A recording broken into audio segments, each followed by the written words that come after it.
Tonight, shock in Broken Hill as a local mine announces job cuts, and a new campaign promoting kindness launched in the Upper Spencer Gulf. From our 7 Spencer Gulf studios, your nightly news with John Hunt begins now. Good evening, everyone. First tonight, CBH Resources has announced it will be cutting more than 50 jobs from its Broken Hill mine. The company saying multiple factors have contributed to the layoffs. Patrick Ranke has more. CBH Resources will be cutting back its workforce by 70 following a review of its RASP mine operating plan. The company claims the job cuts are necessary to ensure the long-term sustainability of the operation after a tough 18 months. CBH citing a recent fall in commodity prices and the uncertainty surrounding the demand for zinc and lead as reasons for the restructure. 7 Spencer Gulf News understands 39 full-time positions and 31 contractor roles will be slashed. The decision comes 1 year after CBH cut 130 jobs from its Endeavour mine in Cobar. For our whole community, that has flow-on effects. Disappointing news. We understand that commodities at the moment are, a download, but doesn't make a difference for those families that are hearing that their futures could be changed. It's understood workers have been given a week to express interest in voluntary redundancy. Everyone just look out for each other because when you have a voluntary redundancy program in place, it takes a little bit longer. So people are still working for the next couple of weeks. CBH says a reduction in its workforce would allow the mine to move to a higher grade, low volume operating plan.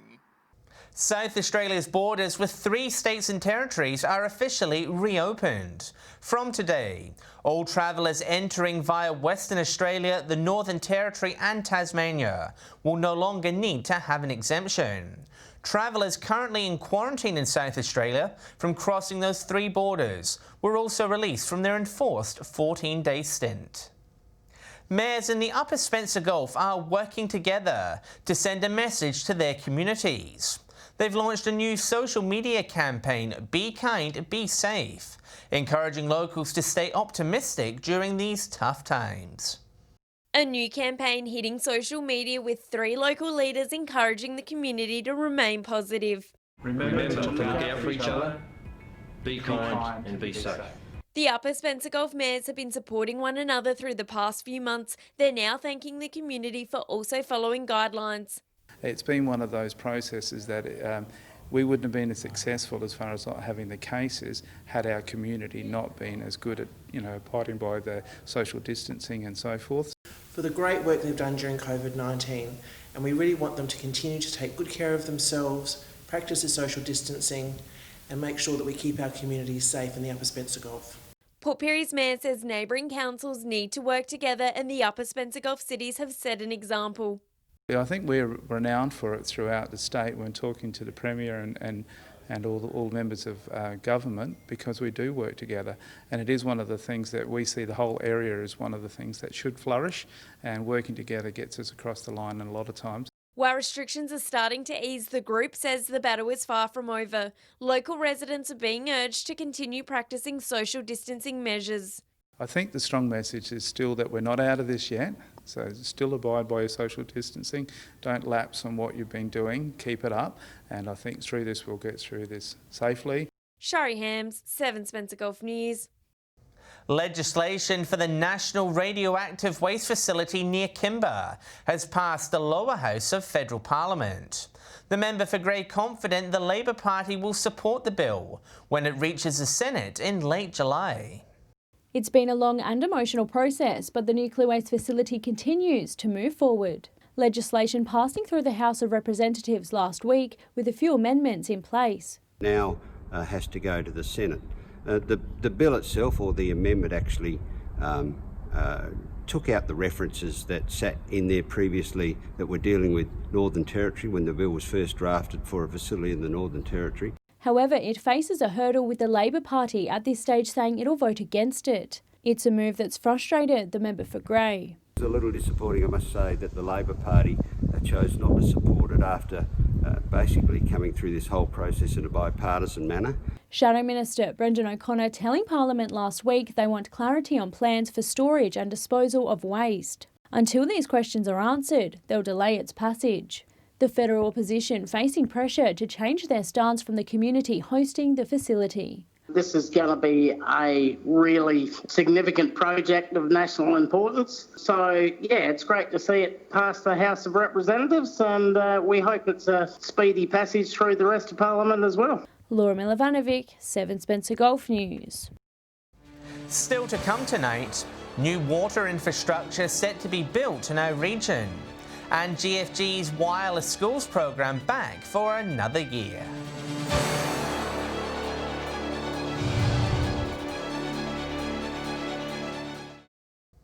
Welcome back. $41 million will be invested in South Australian remote and Indigenous communities without a steady drinking supply. The initiative has been described as life-changing for these rural residents. Shari Hams has more. Some may find it hard to believe, but regional communities across South Australia are still battling to secure a steady water supply in the 21st century. That's now set to change with an upgraded water system to be installed at numerous locations across regional South Australia. Udnadatta, Maree, Tarawi, Marla and Manor Hill in the first instance, and then we'll roll through a range of other railway towns in the coming years. The rollout is planned over the next 4 years. Each town will be upgraded differently depending on their resources. Others, it might be localised desalination plants, it may be upgraded pipe networks, so it's a different solution depending on the regional community involved. It's not the only relief hitting regional South Australians with water bills set to be slashed from July. The Premier announcing bill reductions of up to $200 per year for the average household. So we'll now be reducing the price of water in these towns so that they actually pay what Metropolitan Adelaide pays. Those interested in the program can find more information online. Broken Hill's Visitor Information Centre reopened its doors today as City Council looks to return to normal operations following coronavirus shutdowns. And there's good news for the city's readers, with the local library next on the agenda.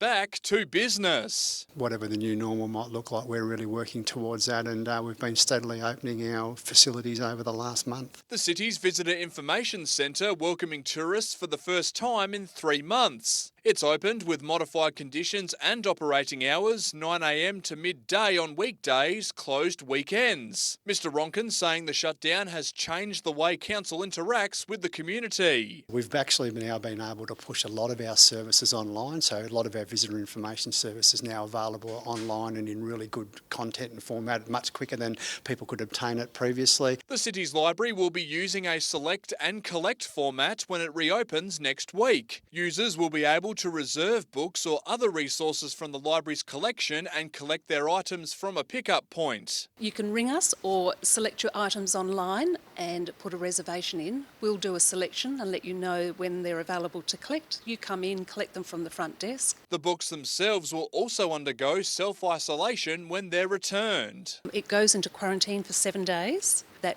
ensures that there's no virus left on those items. Locals are encouraged to contact the library for more information about returning services. Patrick Reinke, 7 Spencer Gulf News. GFG's foundation will soon be working with Year 9 and 10 students across Whyalla as this year's student program recommences. The course, which started last year, is aimed at helping young learners set up their future careers. Bouncing back bigger and better, this year's GFG student program accepting double the number of applicants compared to last year's successful pilot course. Sanjeev very much wanted Whyalla to be the place we did the pilot program, and very much wants Whyalla to be the place where we start to roll out the program as well. For Samaritan College student Riley, last year's program was a fulfilling experience. It was really eye-opening as well, because I'd never really looked into getting that type of job in STEM, but I found like some of the jobs they were doing I didn't expect to see. The principal encouraging all Year 9 and 10 students across Whyalla's high schools to sign up and participate. Extend their thinking, extend their creativity, their innovation, to do it in such a professional environment where they involve people from their own worksite who volunteer. The program will run after school in terms 3 and 4 at UniSA's Whyalla campus. This year's course enhanced by 2 new partners, CSIRO and Prince's Trust Australia. This is really about getting to know your local community, getting to know what GFG does in the local community, and getting young people to really think about how they can use their abilities in their community for their future. Applications close on Sunday evening. Sophia Contagonis, 7 Spencer Gulf News. Stay with us. Port Augusta's RDA receives a special commendation. And the Whyalla Rec Centre reopens, but with special COVID regulations in place.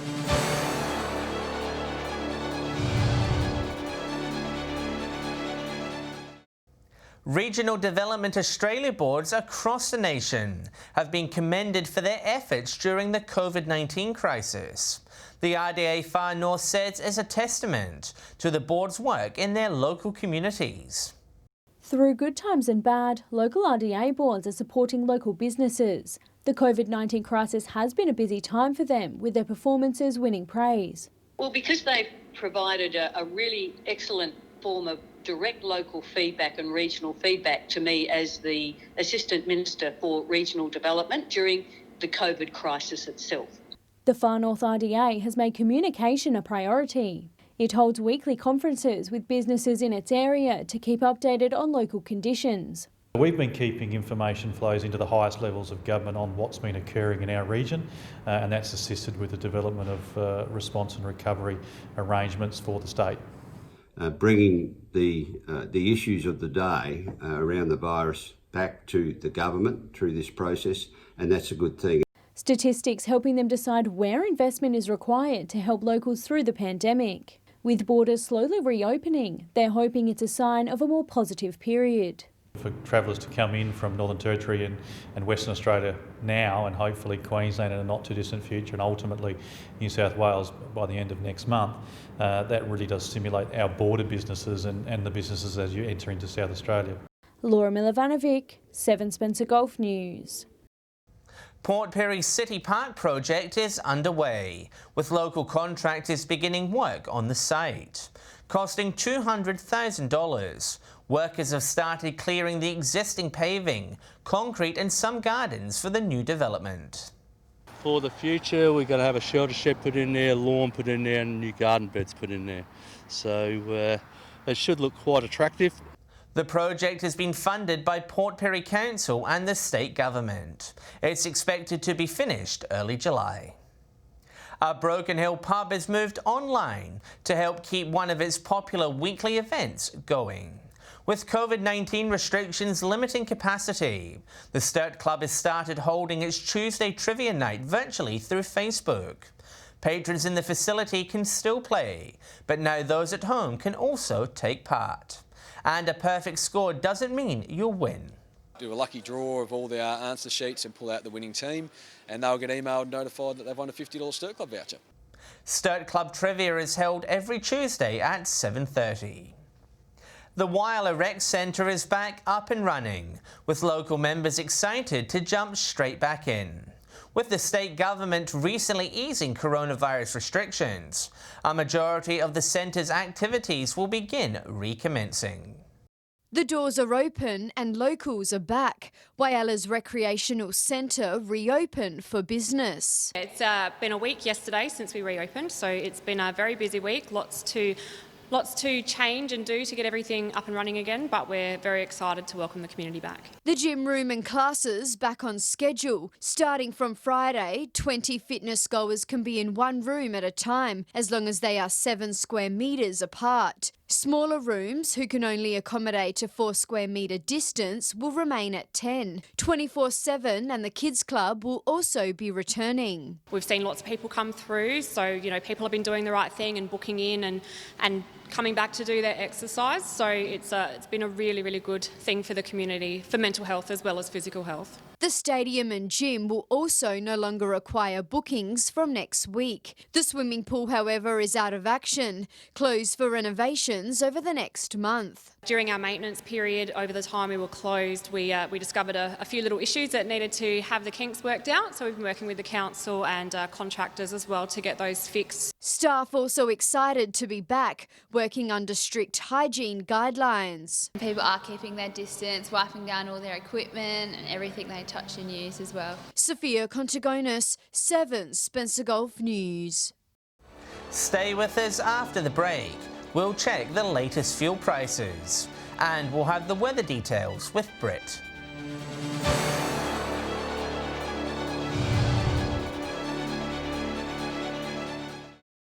Hello again.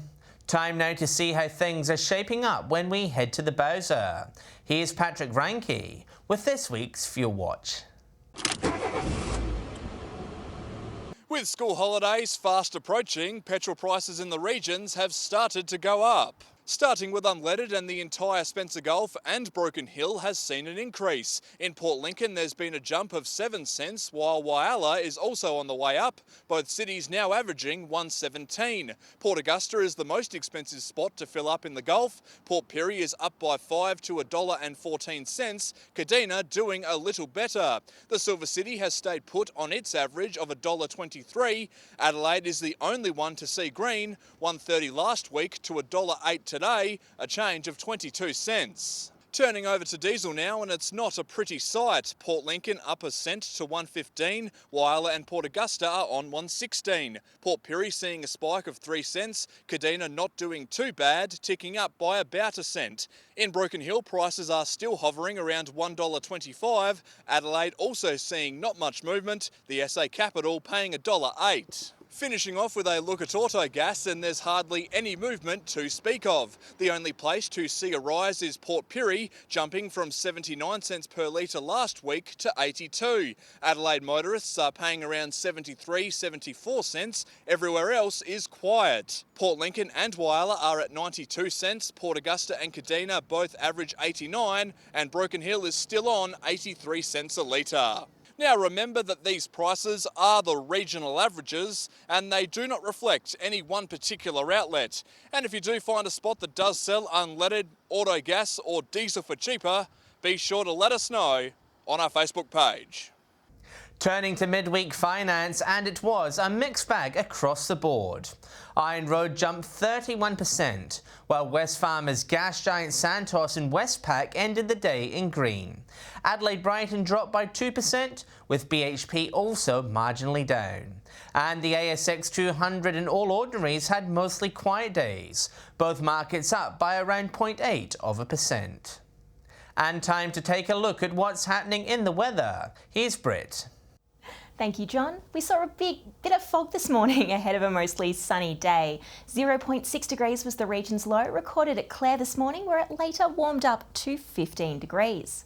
At the other end of the spectrum, Port Augusta reached 21, Woodner 20, Port Pirie 19 degrees, Whyalla, Kadina and Cleve all 18, Port Lincoln, Broken Hill and Coffin Bay all 17.